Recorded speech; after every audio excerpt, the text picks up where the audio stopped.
आपने नहीं देखा विनोद नगर में, लक्ष्मी नगर के पास में है विनोद नगर, वहां एक भाजपा का कार्यकर्ता क्या कह रहा था, जब उनके घर पर एक क्राइम कैपिटल दिल्ली में जब हवाई फायरिंग किया तो कैसे रोने लगा, बिलबिलाने लगा।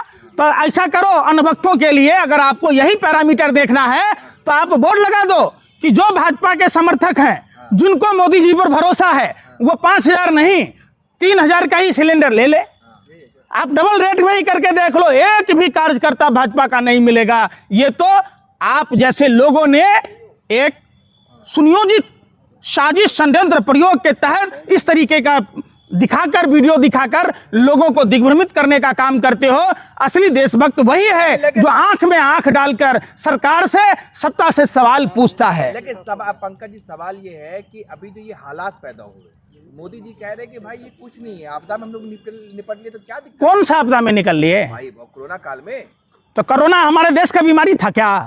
इसमें अरे भाई, कोरोना वैक्सीन आपने तो ठुकवा दी, आपने भाजपा के फंड में पैसा ले लिया। कोरोना वैक्सीन के दुष्प्रभाव क्या है? आपने कंपलसरी कर दिया था प्रधानमंत्री जी कि लोगों को जबरदस्ती कोरोना की वैक्सीन ठुकवाई थी। आपको यह भी नहीं पता था कि कोरोना वैक्सीन के क्या दुष्परिणाम होंगे। जिन लोगों ने आवाज उठाई, आपने उनके फायर कराया, जेल में डाल दिया, उनके वीडियो डिलीट करवाए। अरे भाई, अच्छा पंकज जी, जो लोग कहते थे कि मुसलमानों का बॉयकॉट करो, अब ईरान ने 2 दिन के लिए तेल रोक दिया है, मतलब वो PNG रोक दिया है, LPG रोक दिया है, तो हाल बुरा हो गया, भारत हाहाकार मच गया। उसको क्या कह चाहेंगे? फिर वही बात, आपको मैं क्या बोला, रामनवमी का पर्व आ रहा है, हिंदुओं का पर्व है। इतना भी सत्ता की दलाली हिंदू मुसलमान का एंगल मत ढूंढो। तुम जैसे देश के आतंकवादी पत्रकारों ने, लश्कर नोएडा के पत्रकारों ने देश में हर चीज में भारत पाकिस्तान ढूंढते हो, हिंदू मुसलमान ढूंढते हो। तुम्हारे तो पेट का खाना नहीं पचेगा भाई। भाई जो कहते कौन कह रहा था का बायकॉट करो, मुसलमानों का बायकॉट करो? अब ईरान ने, अरे मुसलमानों की आबादी कितनी है भाई? 7 से 10%। हम 80% हिंदुओं के ऊपर क्या बीत रहा है? तुम लोग यही हिंदू मुसलमान चलाकर उन सारी घटनाओं पर एक तरह से पर्दा डालने का काम करते हो और सरकार की भोंपू बनकर काम करते हो।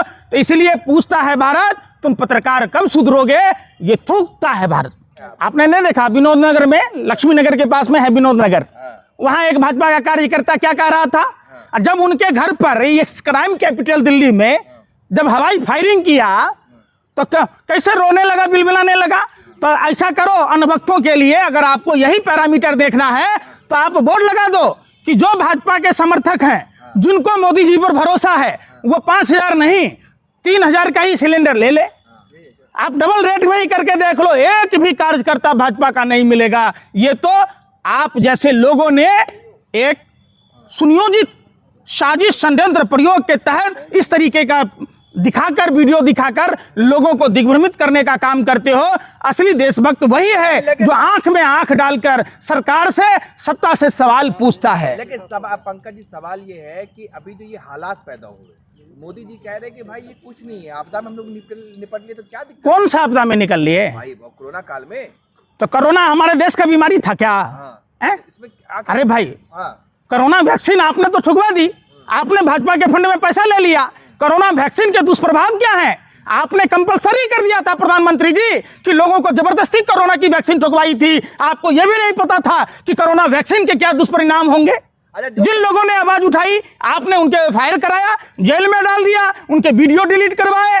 अरे भाई, अच्छा पंकज जी, जो लोग कहते थे कि मुसलमानों का बॉयकॉट करो, अब ईरान ने 2 दिन के लिए तेल रोक दिया है, मतलब वो PNG रोक दिया है, LPG रोक दिया है, तो हाल बुरा हो गया, भारत हाहाकार मच गया। उसको क्या कह चाहेंगे? फिर वही बात, आपको मैं क्या बोला, रामनवमी का पर्व आ रहा है, हिंदुओं का पर्व है। इतना भी सत्ता की दलाली हिंदू मुसलमान का एंगल मत ढूंढो।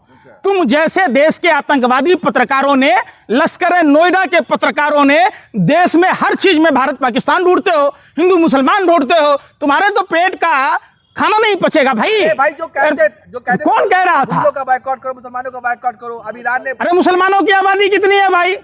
7 से 10%। हम 80% हिंदुओं के ऊपर क्या बीत रहा है? तुम लोग यही हिंदू मुसलमान चलाकर उन सारी घटनाओं पर एक तरह से पर्दा डालने का काम करते हो और सरकार की भोंपू बनकर काम करते हो। तो इसलिए पूछता है भारत, तुम पत्रकार कब सुधरोगे? ये थूकता है भारत।